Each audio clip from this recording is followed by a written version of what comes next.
আমাদের রুচির দুর্ভিক্ষ কতটা নিচু পর্যায়ে নেমে গেছে, রুচি কতটা নিচু পর্যায়ে নেমে গেছে। বাংলাদেশের সাংবাদিক যারা রয়েছে, সো কল্ড সাংবাদিক, এখন তো বাংলাদেশে জনসংখ্যার চাইতে সাংবাদিকের পরিমাণ বেশি, যার জন্য নিউজের এত সংকট চলতেছে, এত খরা চলতেছে নিউজের মধ্যে বা সংবাদ প্রচারের মধ্যে, তারা যা পাচ্ছে তাই নিউজ করতেছে। এখন সম্প্রতি একটা ইস্যু চলতেছে, কোথাকার কোন টিকটকার, প্রিন্স মামুন নাম, তার পুরো অরিজিনাল নাম মেবি আবদুল্লাহ আল মামুন বা সামথিং লাইক দ্যাট। তো প্রিন্স মামুন টিকটকার, আর 40, 50 বা 60 বছর হবে, জানি না ওই মহিলার বয়স কত, লাইলা, তাদেরকে নিয়ে এত মানে প্রতি সেকেন্ডে সেকেন্ডে আপডেট আসতেছে যে লায়লা কী বললো, প্রিন্স মামুনের উকিল কী বললো, মামুনের মা কী বললো। মানে এতটা রুচির অধপতন হয়েছে আমাদের যে আমরা এই বিষয়গুলো নিয়েও নিউজ করতে হচ্ছে। যে টিকটকার যে কিছুদিন আগেও রাস্তায় আহ, নাচানাচি করার কারণে জনগণ তাকে গণদুলাই দিত, ওই ব্যক্তিকে নিয়ে আমাদের নিউজ করতে হবে। আর ওই মহিলা, যে মহিলা লাইলা, সে বিয়ে ছাড়া মামুনের সাথে 2 বছর একসাথে ছিল।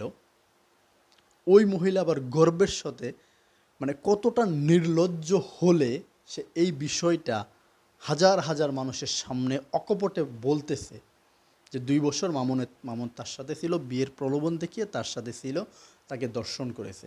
মানে এইটা কোন পর্যায়ের দর্শন, যে বিয়ের প্রলোভন দেখিয়ে দর্শন। এবং সে মামলা করছে, আবার তাকে পুলিশ গ্রেফতার করছে ওই লোককে। তো একই অপরাধে, যেই অপরাধে মামুন অপরাধী, সেই অপরাধে তো ওই মহিলা অপরাধী। কারণ তারা যে কাজটা করছে এবং এই কাজটা প্রকাশ করে, তারা তরুণ প্রজন্মকে আসলে কী বার্তা দিচ্ছে? বাংলাদেশে কি বিয়ে ছাড়া লিভ টুগেদার করা কি বৈধ? বৈধ তো না। বাংলাদেশ সরকার তো এখন পর্যন্ত বৈধতা দেয় নাই যে একটা ছেলে বা মেয়ে বিয়ে ছাড়া লিভ টুগেদার করতে পারবে। তাহলে এই দুই প্রাণী, এই দুই সমাজের ভাইরাস, তারা বিয়ে ছাড়া 2 বছর লিভ টুগেদার করেছে। এখন এর আগে কয়েকদিন আগে দেখতাম যে একটা আর একটার সঙ্গে মারামারি করে একটা নাক মুখ মানে পাল্টে দিত। গত কয়দিন আগে দেখলাম যে ওই মহিলাকে মামুন মেরে তার চেহারার নকশা পাল্টে দিয়েছে। তারপরে সে ফেসবুকে আইসা কান্নাকাটি করতেছে, এই সেই বলতেছে। তার 2 দিন পর আবার তারা মিলে গেছে, আবার তাদের ঝগড়া হয়েছে এবং শেষ পর্যন্ত ওই মহিলা আবার তার নামে মামলা করে দিছে।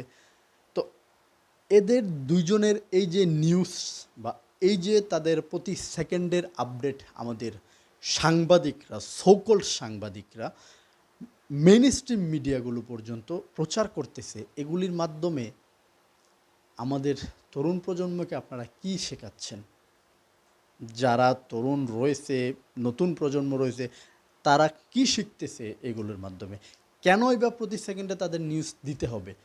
কিছুটা ভিউ পাচ্ছেন, কিছু ডলার ইনকাম হচ্ছে আপনাদের, তার জন্য কি সমাজটাকে ধ্বংস করে দেবেন আপনারা এদেরকে প্রমোট করে?